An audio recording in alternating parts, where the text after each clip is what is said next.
Hi, everyone. Welcome to Youth Connections Café. It's hosted by Youth for Change Canada. Thank you for Youth for Change for allowing us to be here on this platform. We get to connect, we create, we inspire our youth. We focus on marginalized population. We talk about community building, character building, a whole variety of topics, matters of the heart, and things that are very important to our youth as they're ever changing on a daily basis. My name is Lynne McIntee. I'm your humble host here today.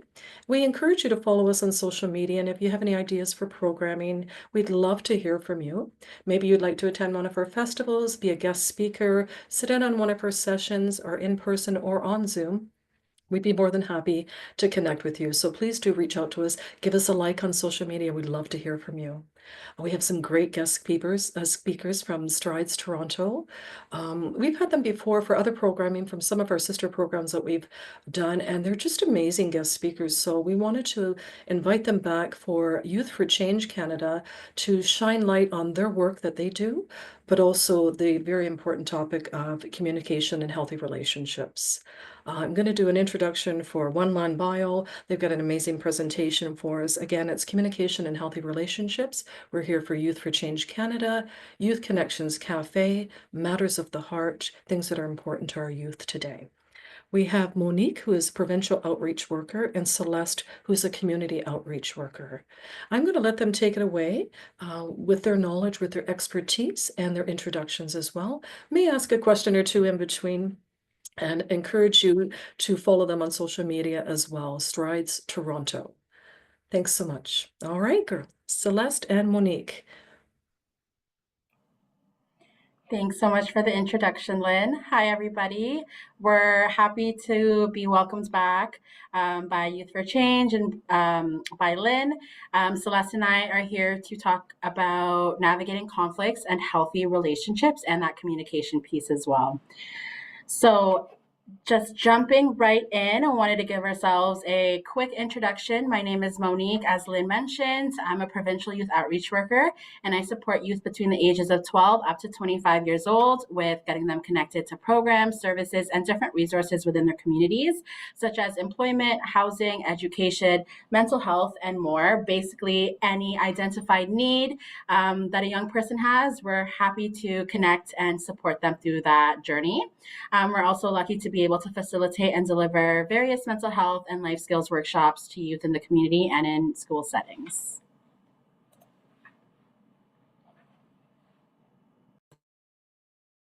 Quite the bio there, Monique. Thank you. Thank you so much. I'm going to jump over to Celeste if that's okay. Thanks so much, Monique. That was amazing. Mhm. Thank you, Lynn. And so, as mentioned, I'm Celeste, and I'm a community outreach worker in the gender-based violence program here at Strides Toronto. So I do quite a lot of this similar work with Monique, but in specific to my program, I support people between the ages of 12 and 29 who are experiencing or have experienced or are at risk of sexual exploitation and or human trafficking. So my specific work does support with case management and service navigation for such things as housing, financial assistance, finding medical care, obtaining identification documents or having legal consultation. So we're looking at school and employment as well, and just general service navigation for any external referrals. And of course, we also do, or in my role, I do a lot of outreach work. So providing presentations such like this one, and also speaking about human trafficking information workshops as well. Just wanted to take a moment before we move on with the presentation, just to value you and the work that you both do, but also Strides Toronto. And once again, I do encourage our youth to reach out, to follow Strides Toronto on social media if you can. And again, the services are quite extensive. So that's why we're here today. And as you can hear by Celeste and Monique in their introductions, they offer a lot. So please do, I do encourage you to reach out and maybe give them a like also on social media and tell your friends and community. Okay. Mhm. Thank you so much, Lynn. And so, just before we really go into kind of the topics of communication and healthy relationships today, just a thought that we want to put out there. So, we typically do or encourage an activity such as the stoplight activity, but in with the purposes of the format that we have today, just wanting to put this idea out there for everyone to kind of take some time to if they have the chance to think of this activity in their regular daily lives and try to incorporate these things when they're thinking about healthy relationships in general. So with stoplight thoughts, really just want to highlight the notion of, just thinking about red as the stoplight, right? So things, behaviors that you are not okay with, and then thinking about the yellow light. So this is, when we're thinking of it in the natural sense of a stoplight, the yellow light seems to signify like a slowing. So this in conjunction can be thought of as behavior you're unsure about. So if we're thinking about situations, we want to look at if for the red light, behaviors that you're not okay with, and for yellow lights, behaviors that you're unsure about, and then for the green, of course, these are when we have time to reflect, think about behaviors that you are okay with.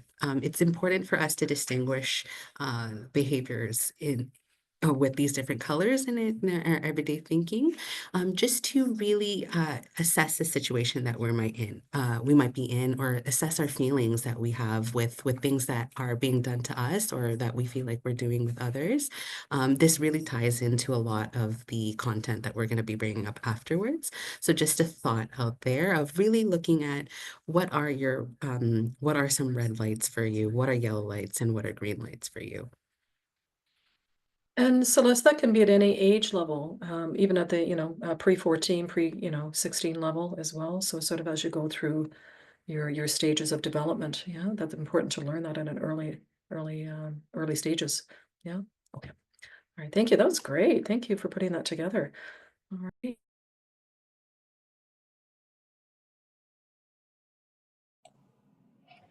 So, jumping in to understanding healthy relationships and what we know are healthy relationships. So, healthy relationships involve honesty, respect, and trust, as well as open communication between individuals.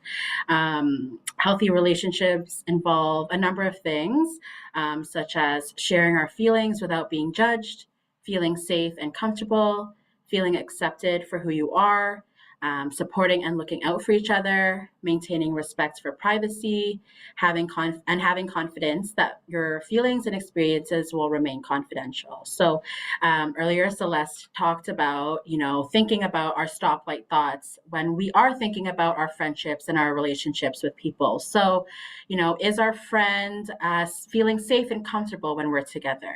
Am I able to share my feelings without being judged? Or there are some situations where, sometimes it's a red light and they might not be, um, uh, or they might, or I might feel as if my friend is, judging me, even though, we have this friendship and connection. So when we think about healthy relationships, we also want to make sure in the back of our mind that we are analyzing our day to day and thinking about our interactions with our peers.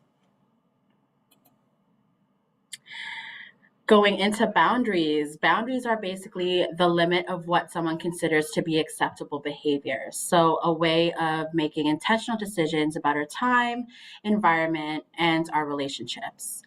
Why are they important? So, boundaries are important because it helps us build greater self esteem.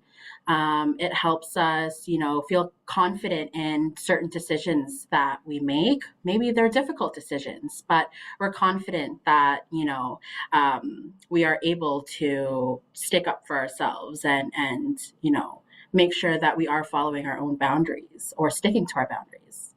It also lets other people know what our values and our beliefs are. And it reduces unsafe and uncomfortable situations, even though sometimes we might feel like if we share our boundaries, it might be a little bit uncomfortable. But there is beauty in feeling that, sorry, there is beauty in feeling uncomfortable, and it helps us in our growth. And in making sure that we are practicing boundaries. It also lets people know what you expect of them. So, why is it hard to set boundaries? There's a number of reasons why it might be challenging for people to set boundaries, which leads to boundaries being blurred. Um, so, that could look like a fear of losing the friendship or the relationship. It might also feel embarrassing that maybe your friends don't have the same boundaries that you do. You might also feel worried about what others might say about you, right? Sometimes we're living in a world where social media is so prevalent, where we see romanticization of what a healthy relationship looks like. So you might be worried about, sticking up for yourself and expressing those boundaries because you're nervous about what other people might perceive of you. And lastly, you might struggle with putting your feelings into words. You might have a great sense of how you want it to come across, but might actually have challenges making sure that it's interpreted in the way you want it to be without any misunderstanding or confusion.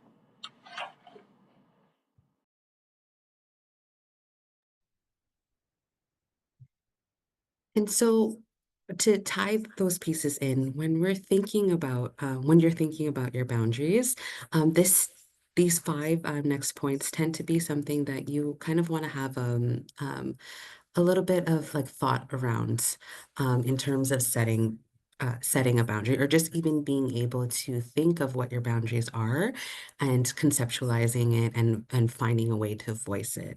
So first and foremost, it's important to remember that you have a right to personal boundaries. Sometimes people don't recognize that it's okay to set boundaries and that boundaries aren't something that's scary or not accepted. You absolutely have a right to set your own personal boundaries and to have them. And that can go into, or how that can help, how you can further help you with setting a boundary is thinking about actions and behaviors that you find unacceptable from others.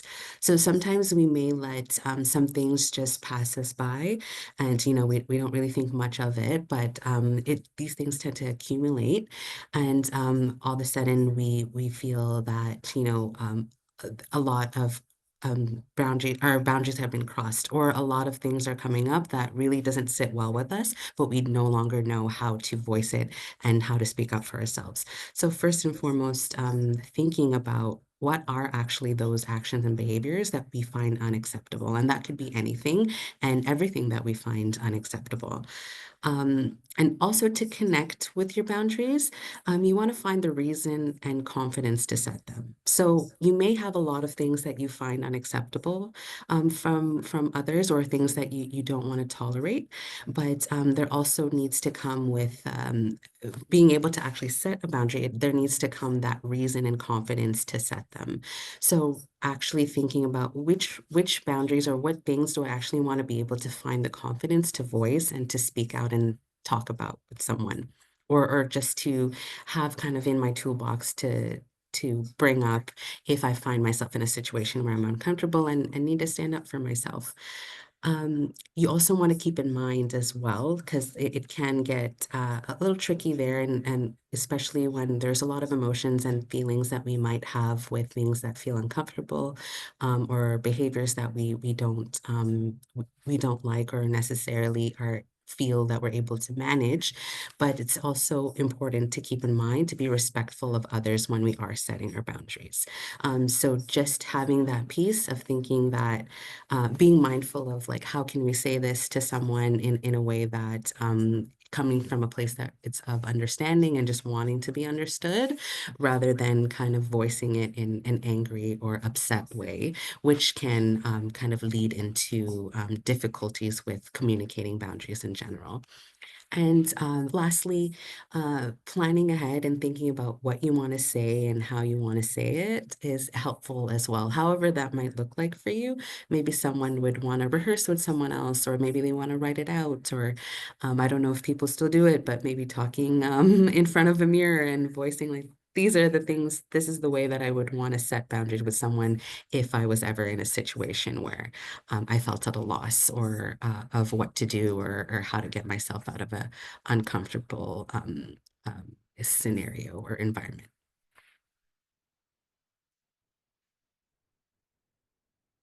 It's a cumulative, right? So if you're not able to take the first step is always the hardest, in setting those boundaries. But if it becomes a cumulative and you're not able to do that, it can really weigh you down on a day-to-day basis.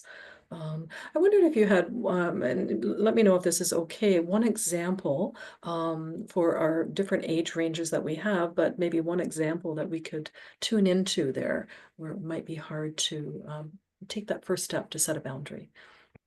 Mhm. Definitely if I could, we've been doing a few presentations kind of in the grade school ages. So, thinking about grade 7 and 8s, and then those cohorts. And an example there is, that environment can be quite, it can be quite lively. There's a lot of different personalities, a lot of energies in one space. And it's a time for socialization too, in between kind of learning. And so when you kind of have a whole lot of personalities and energies in one space, people, you might find youth are not mindful of each other as much as they should be, and how they might want to be. And, voices might get kind of muted within kind of like all of the energy and the liveliness.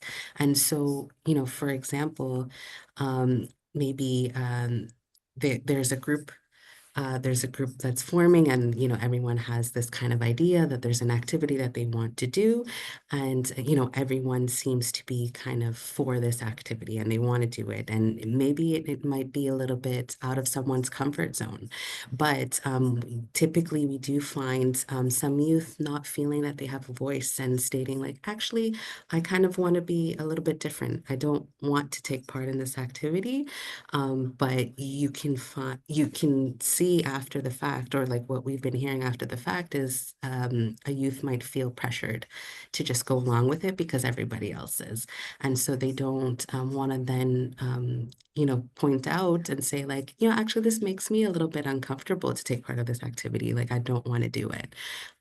So someone might not feel able to say that in the moment because, they possibly didn't have the time to, or didn't take the time to think about this such boundary or how to say it, or maybe also thinking about the emotions and feelings that they have behind it, or that they might have behind it if they were to voice it, right? So if, for example, kind of processing like, I may be embarrassed if I say this. Am I okay with being embarrassed a little, or can I handle that feeling?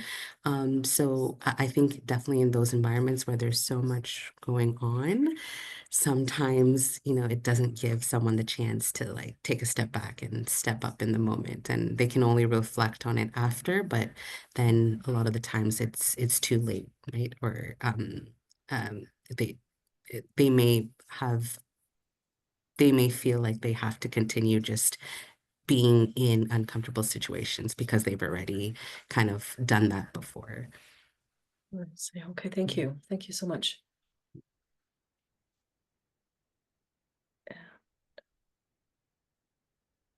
And so then it's important for us to go into healthy communication, because when we're thinking about boundaries as well, the way that we can express boundaries is by communicating, and not only, just boundaries, just healthy communication and all overall. So how do we communicate with each other? Communication is the most important part of any relationship. So it's the way that we're able to understand each other.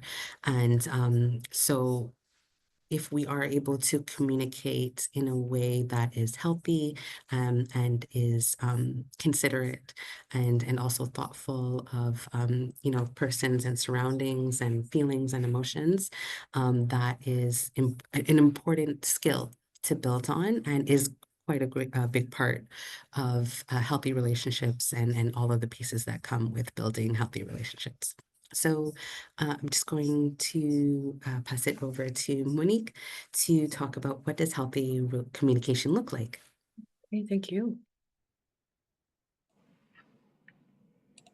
Thank you, Celeste. So, as Celeste mentioned, healthy communication is the most important part of any relationship, whether that's in school for a school project, whether that's you're getting your first time or first part-time job. You're working with, different people in a professional setting. That might also look like maybe being on a sports team. Sports teams thrive off communication with that goal is, winning that game, right? So learning what healthy communication looks like is important to be able to thrive and succeed in group settings. So it looks like giving each other time to speak and not interrupting. Sometimes we find ourselves getting really excited in the conversations and wanting to make sure we put our input in, but we're forgetting to let the person finish their sentence or their statement. So it looks like also asking questions to better understand what does this mean or what do you mean by that is something that also helps us with understanding the conversation or the context that our friend or our peer is talking about. It also looks like actively listening. And oftentimes in different schools, we always ask, what is the difference between actively listening and hearing, right? And the answers that we get sometimes are very interesting, but it's, allows us to have more conversations about what healthy communication looks like and how we can practice it in our everyday lives. It also looks like taking breaks and revisiting the conversations later. Sometimes we might have very deep, heavy, maybe vulnerable conversations, which, might be draining in some senses, or you might need to take space from. It's okay to come back and, check in, follow up, and see how, your friend or peer is doing. That also shows empathy and compassion for each other, that we care about what our friend or peer is saying, that we want to be there and have those, to practice healthy communication. It shows that we're interested in their lives as well. And lastly, it also is or looks like respecting each other's boundaries, which is a big theme in our conversation today. It allows us to understand our friends and peers' boundaries and their limits so that we can respect their needs and be that good friend. So going into a little bit of the red flags, when we think about our stoplight thoughts as well, these are some things that should be in the back of our mind when we communicate or we interact with people in our daily lives. So we have them sectioned off from in relationships and in friendships, but they definitely are interchangeable.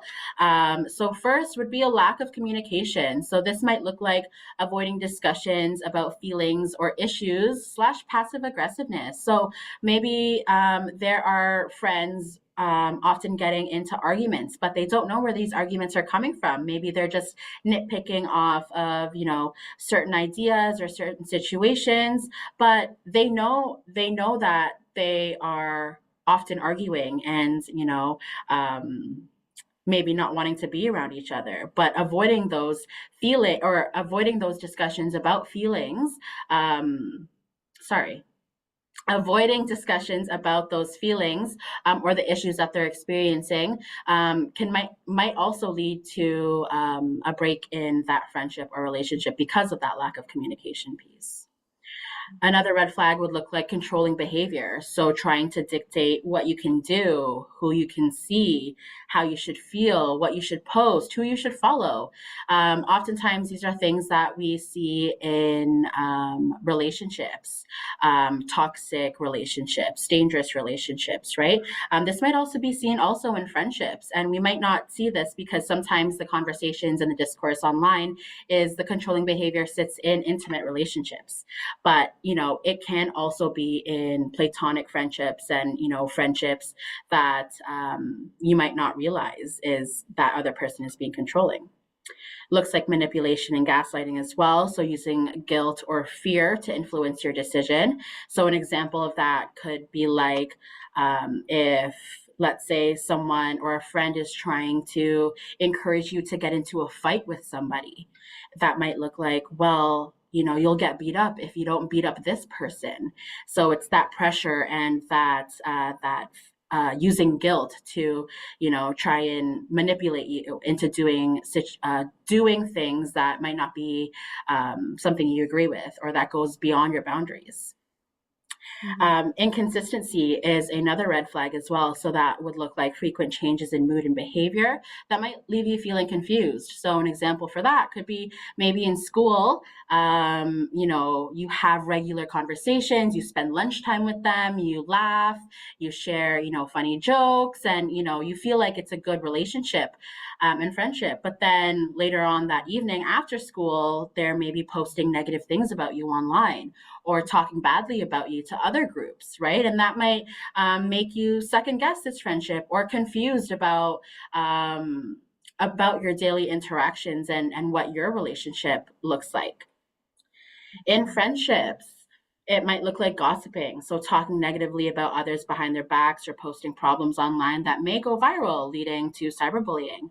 Oftentimes, we find that young people resort to sharing things online because being online, in some senses, gives you a mask.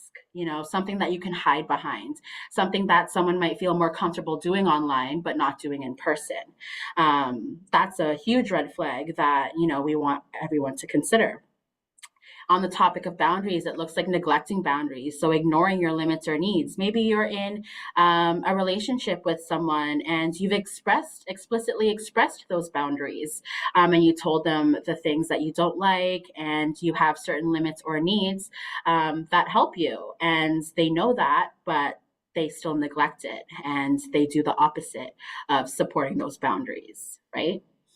Conditional friendships, and this is seen a lot as well, in high schools when there are certain friends that are only there for you when it's convenient to them. We call them one-sided friendships or a one-sided effort. And sometimes we might not recognize that it might be a red flag, maybe bordering yellow flag as well. But these are things that you need to consider. Are they there for me because they want to be, or is there a reason why they are always trying to connect with me? Or is it only convenient for them, but they don't want to hang out when it's convenient for me, for example?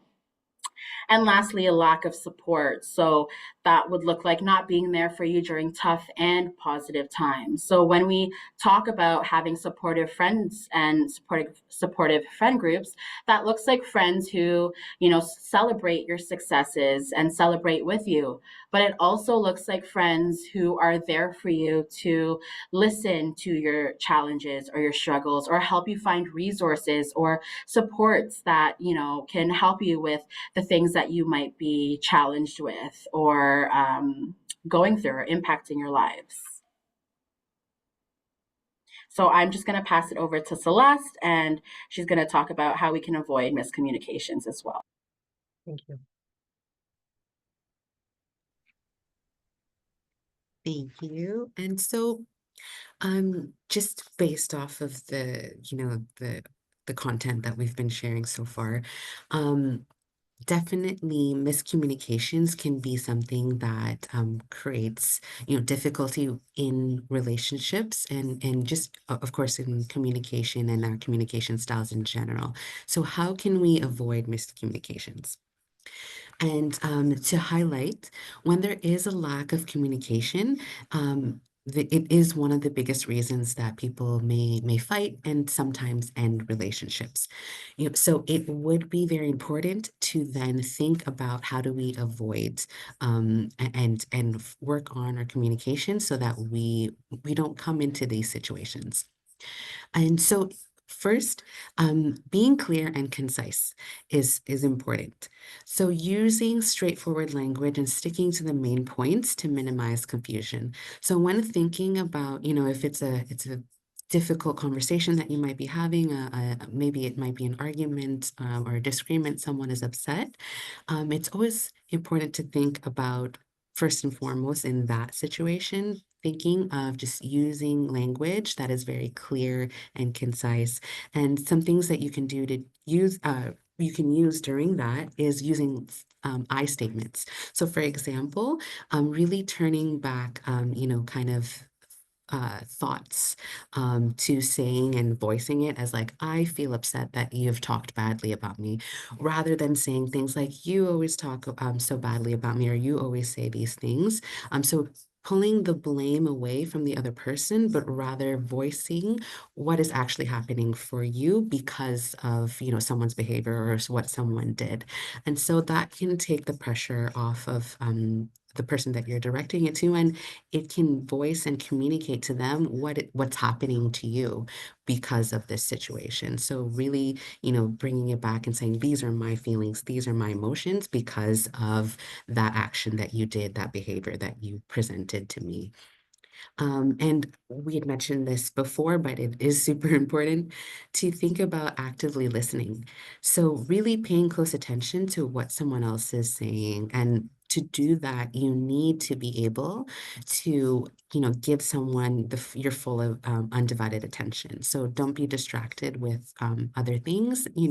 Sometimes we can listen, but at the same time, we could be scrolling on our phone, and we're taking in the words, but we're not actually giving the person our presence and our attention, so that can really try and understand what is being said to us, what is being shared. And it's also, if we were to think in a digital sense, just because it is also important to think about how it can be harder in a digital world, is giving ourselves the space and time to respond. That's also in person, but online too. It can be difficult when, we're bombarded with so many messages, so many comments, so many things that can be going on, and it's so easily, um, available to be distracted right away in when we're thinking about an online conversations. So just giving this people the space and time to actually respond. And as well, asking questions. It's always good to be curious, and always good to ask questions that can help clarify anything that's unclear to us. Again, we had mentioned that communication really is the way that we can understand each other. And so a piece of communicating is just asking those questions that we have running through our head, rather than making any assumptions about, what is being said to us, especially if we're not 100% sure of, we understood what's being said. And of course, then encouraging others to also ask questions as well. So giving other people the space to just check in and see, like, did you understand what I was saying? Like, or do you kind of get where I'm coming from? Inviting that space is helpful too, so that they can also ask those questions that they probably have in their mind as well. And to tie into that, avoiding assumptions. So questions can help us avoid assumptions. It also wants us, or it also brings us to think about, like, we can't assume that we know what someone else is thinking or feeling. We aren't mind readers, as much as we would want to assume that, or have that superpower.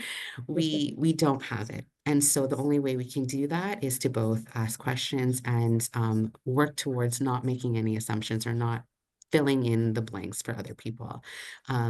And it does tie in as well of being clear and concise with our thoughts and our feelings, and trying our best to express them directly, so that, some assumptions can't be made. And a follow-up is important as well. So if we do need to take time to come back to a conversation, maybe something's really difficult, or we didn't have the space for it in the moment, you want to follow up and check in, if support is needed, or if maybe further time is needed to come back and think on things before actually having the conversation. So it's really something that would be useful to think about, is allowing for space, and being okay with allowing for that space. It also shows that you care about effective communication, right? So if you recognize that I can't hear things right now, like there's a lot going on in the moment, like we need to take some time, that shows that you want to actually make a space where you can talk effectively about things. Mhm. Celeste, really quickly, before we Is culturally speaking, in terms of being in tune with another person and attentive listening, sometimes people assume that someone is not listening if they don't have the eye contact. Mm. And culturally based, that's not always okay to be giving the eye contact. I wondered if you could speak to that for just a moment, if there are ways to, if a youth is feeling uncomfortable about that, or, that's not necessarily the way they were raised, or, that they can practice attentive listening without having the eye contact. And thank you for bringing that up.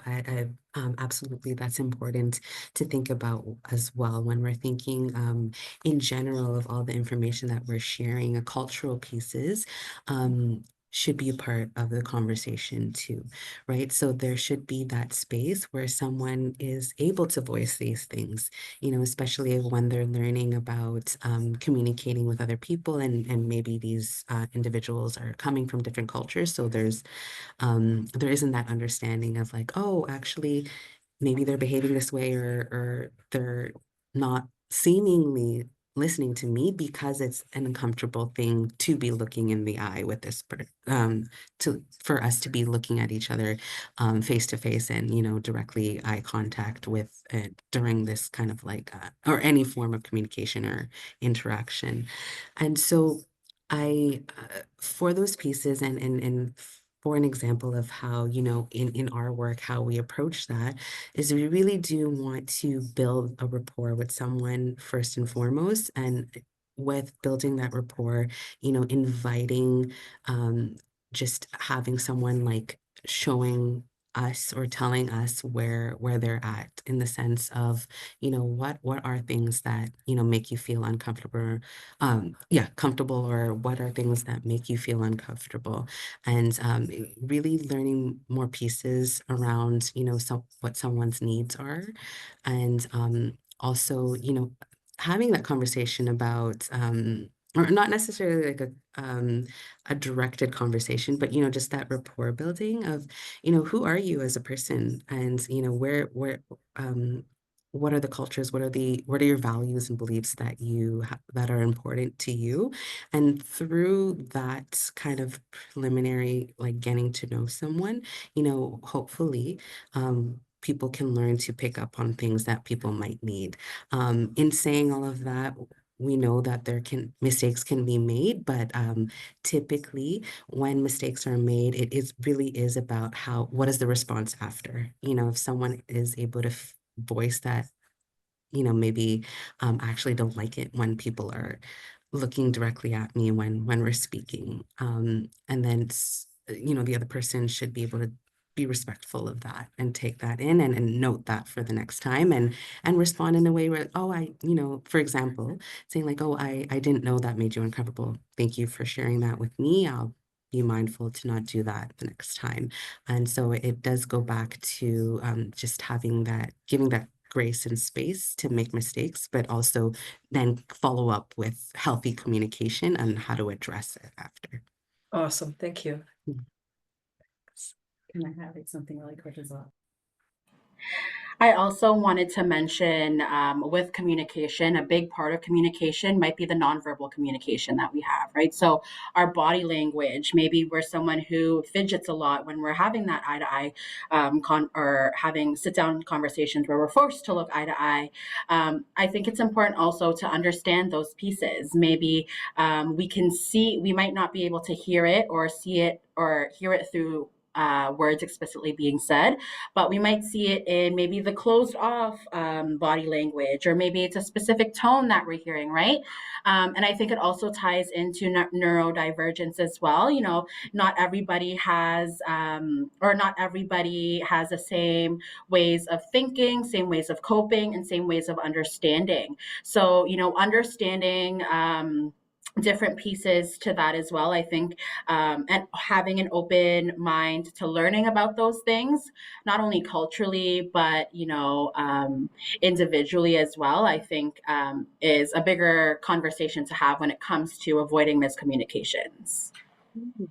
Nice. Very compliment to both of you, Celeste and Monique. Thank you. Very important. Yes. So I'm just wanting then to highlight some risk factors that can impact healthy relationship building. So just looking at extra pieces, kind of things that may not be outwardly known, but just to have in the back of the mind of like these are things that could be going on in someone's life that can make it that can really impact healthy relationship building. And so being aware of such risk factors can open individuals' minds to think about, maybe someone is behaving or responding in a way to us that didn't really sit well with us, but there could be other things that are going on for this person.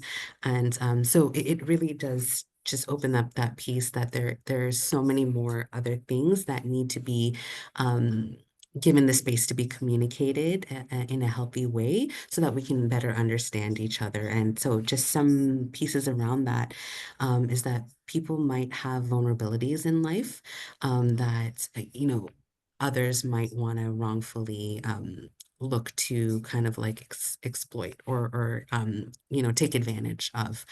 And so, for example, someone might be coming from experiences of abuse, or they might have some involvement in the child welfare system. If they're generally entering young adolescence, just want to be mindful, like this audience here today is youth, and so just entering adolescence is difficult in itself, and it comes with its own complexities and uniqueness for each youth. Experience of vulnerable mental health.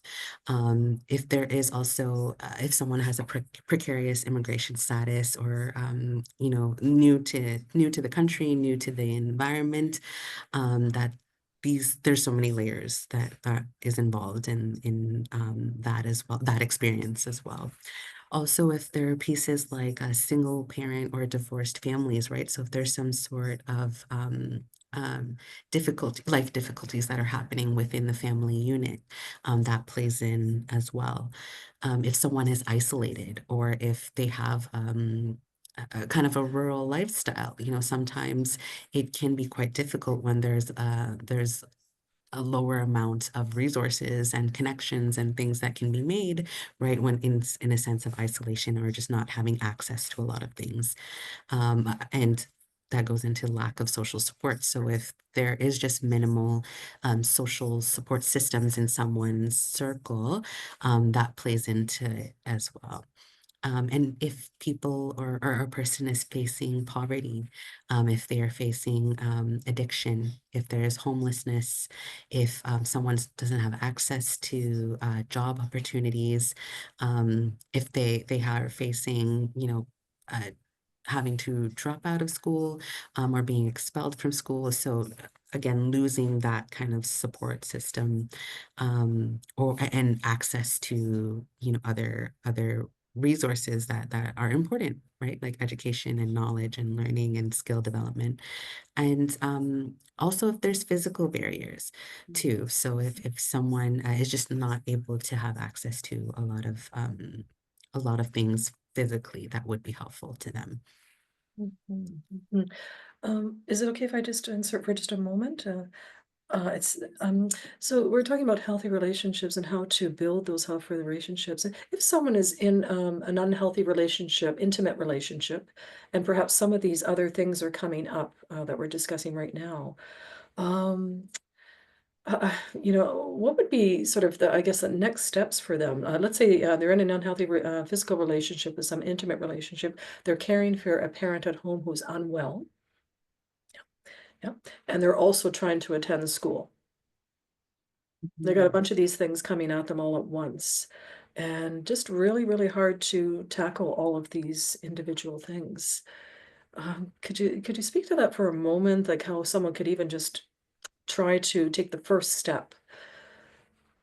Mhm. And and I'll invite Monique as well if you wanted Yes. to share, but maybe I'll give a little piece of my insight on that. So I, I think communication and uh, comes into that in terms of like healthy communication and being able to for the people of surrounding an individual that they may or may not know is going through something like this. But generally, just thinking if there's healthy communication being built in peer circles and amongst youth or in any settings, social settings like that, I think it's really important to highlight being able to know how to be supportive in our general interactions and communications with one another, because that builds a basis for someone to feel comfortable to share, if they are having difficulties. It doesn't necessarily mean that if someone is going through this, that they have to tell whoever is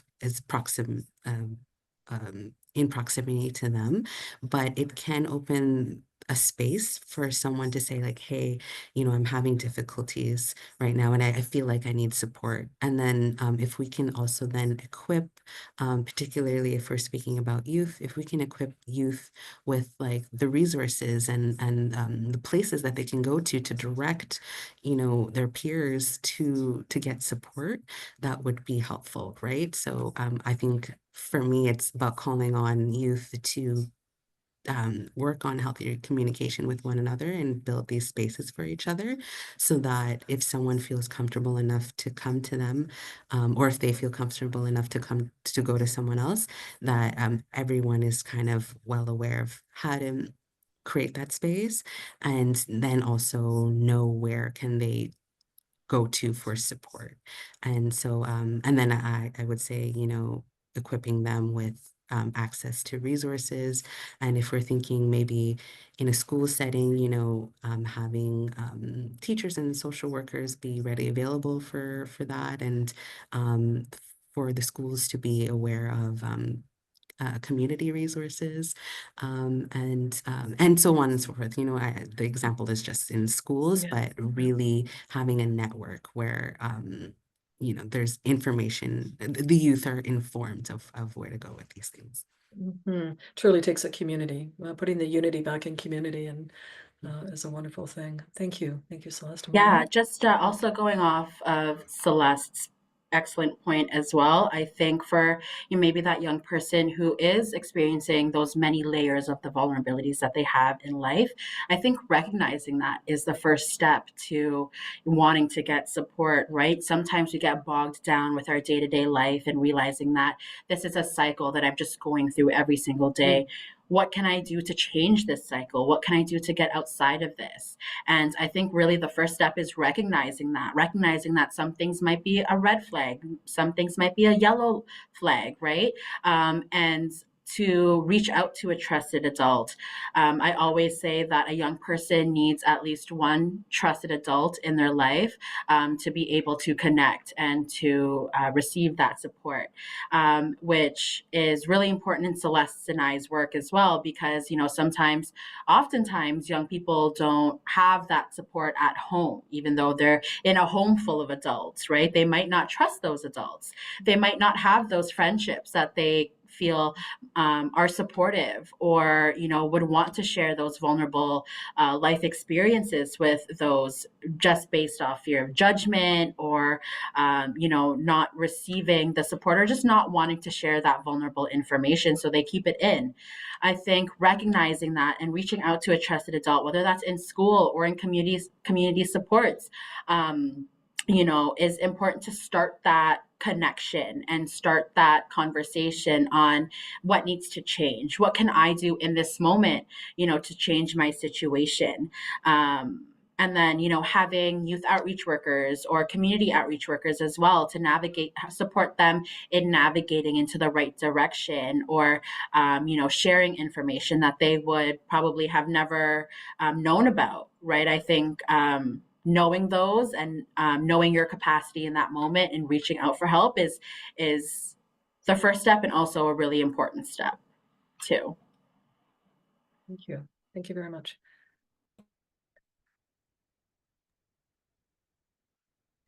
And so wanting to tie in the last slide and just thinking about risk factors, and really also thinking about exploitative relationships. So relationships that, can um, definitely, there can be quite a lot of complexity in them, right? When we're thinking about building healthy relationships in general, it is also important and important for us, for anyone, to be mindful of, when there can be quite a lot of danger that can be within relationships based off of individuals who have you know, explicit or intentions or on the individual that they're trying to have a relationship with. So that can tie into pieces of like what luring and grooming might be. So when we're looking at luring and grooming, so these are manipulative tactics to coerce individuals into situations of exploitation. So typically these are calculated processes done by so in this example, we want to talk about like traffickers or just general people who are like who have the purpose of exploiting another individual.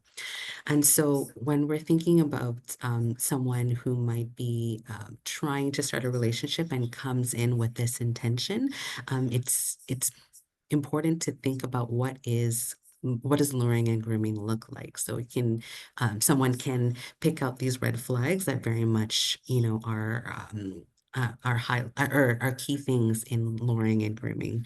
So again, these are calculated processes that individuals do so that they can gain and someone's trust and dependence on them.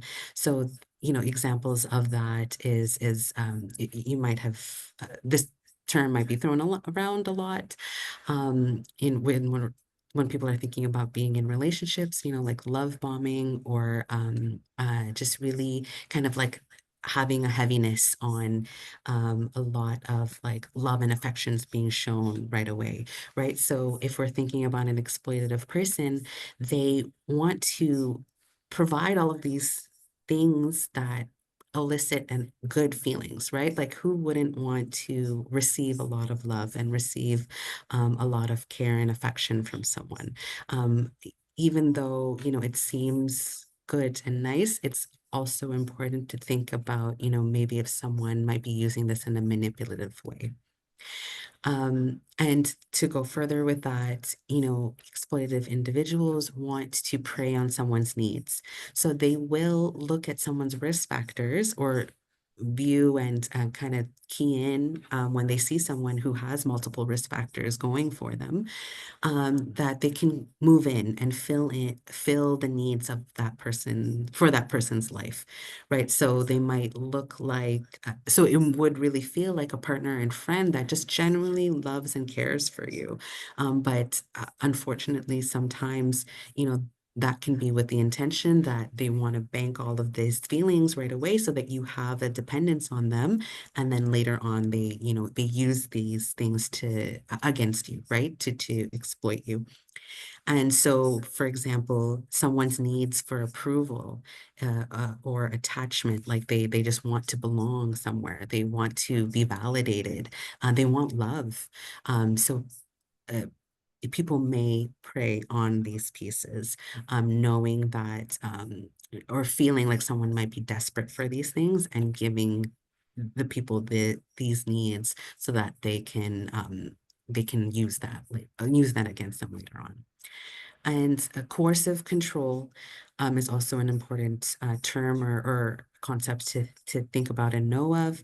So, it's this ongoing pattern of domination and control. So as we had mentioned in the last few slides of the red flags, a lot of the pieces around there is part of coercive control. It's just really using like psychological and emotional violence. So subtle things in a way, because it's not anything that people can really see and pick up on, but it's this controlling behavior, or it's the manipulation, it's the gaslighting, it's really all of these difficult things that can happen in relationships that people choose to to do unto someone else so that they can have that control over them, and really use it to break them down, right, and psychologically and emotionally.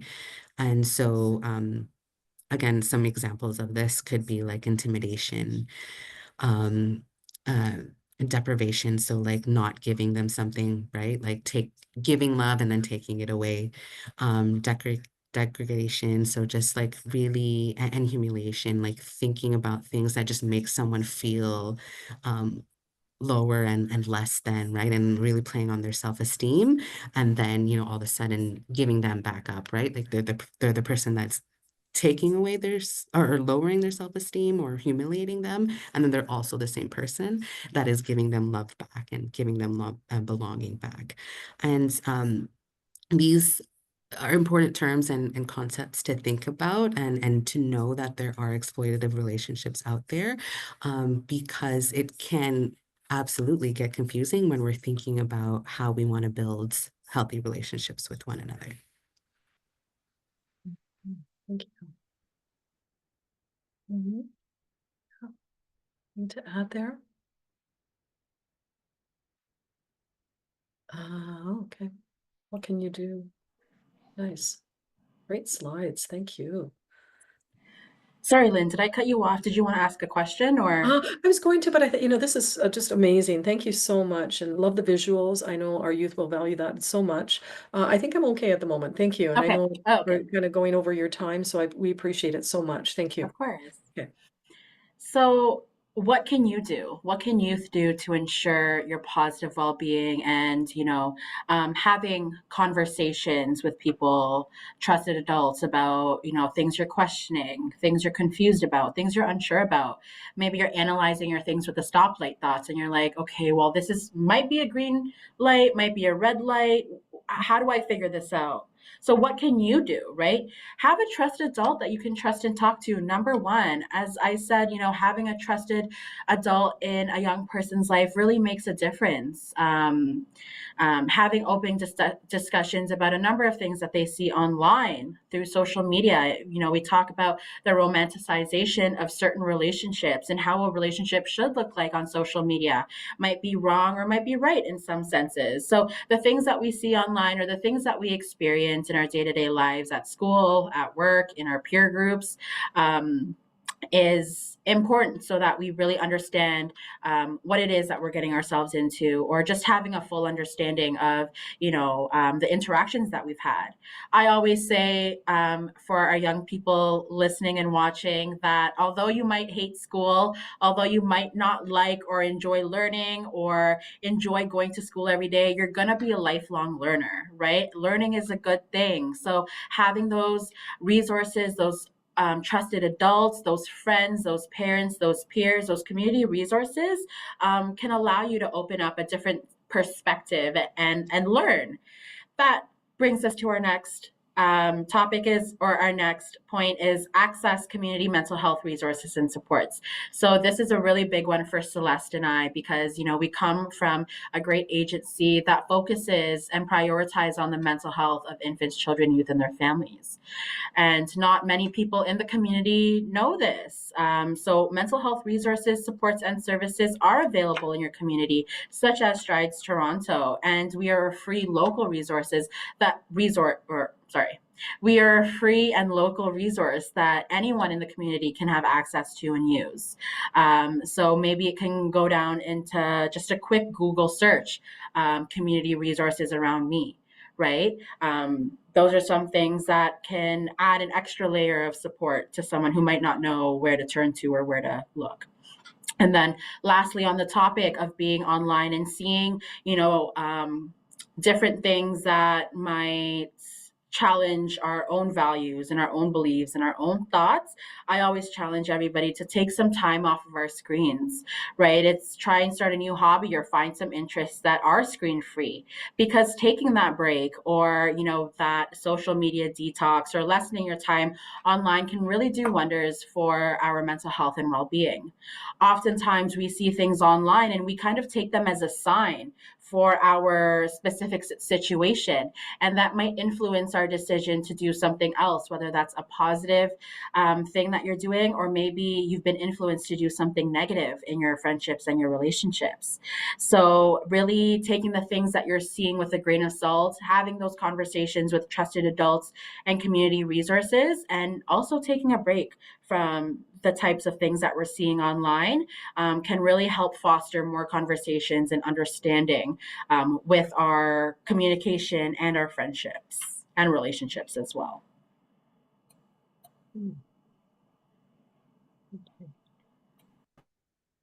And so with that, we want to thank you for the space to speak about the topic of communication and healthy relationships today.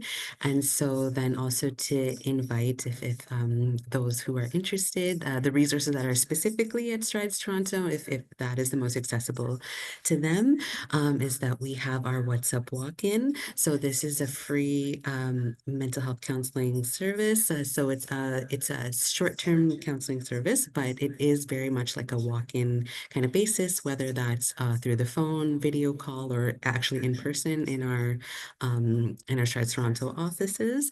But this is a free service, and it can be anonymous as well, so you don't have to necessarily give your real name or any describing factors. But really, if you just want to have that counseling support that is very easily accessible, then you can call in that number.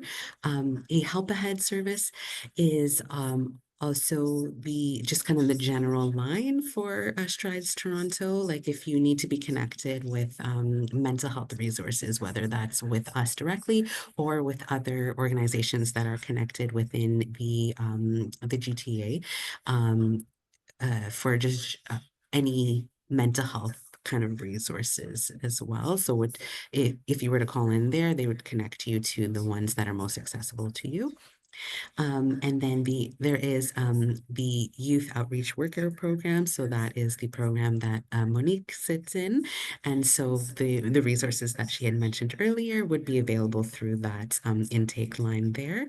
And for myself, the gender-based violence program. So that is our contact information for resources that I'd mentioned earlier for my own program.